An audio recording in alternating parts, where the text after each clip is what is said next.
quite amazing when you think about it. Just over 4 years ago, the Conservative Party seemed to have the world at its feet. All-consuming power was firmly within their grasp as they trounced the Labour Party into the dust in an election that supplied Jeremy Corbyn with his party's biggest defeat since the 1930s. As Boris Johnson strode into Downing Street that winter's morning, it was unthinkable that he would not be there for 10 years at least, doing whatever he wanted, reshaping the country outside the European Union and undoing much of the damage that had been done 10 years earlier under the Blair and Brown administrations.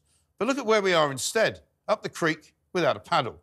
And not just paddleless, but with a hole in the bottom of the boat. And no bleeding life jackets on board either.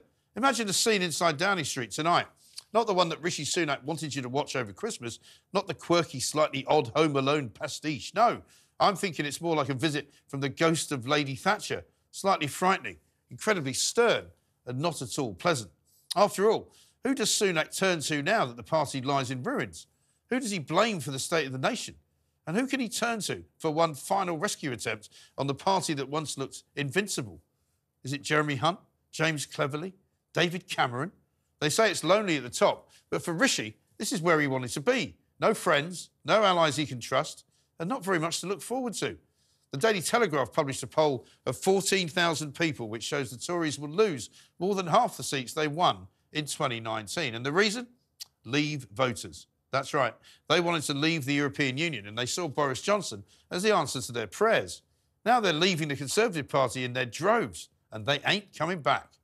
Add them to the Tory votes that will now go to Labour, to the Lib Dems and to Reform. Then add in the Tory voters who just won't bother to vote at all. And Sunak has a colossal mountain to climb. And he's only really got himself to blame. This year's election is shaping up to be as bad or maybe worse than 1997, when John Major was swept aside by the new Labour machine.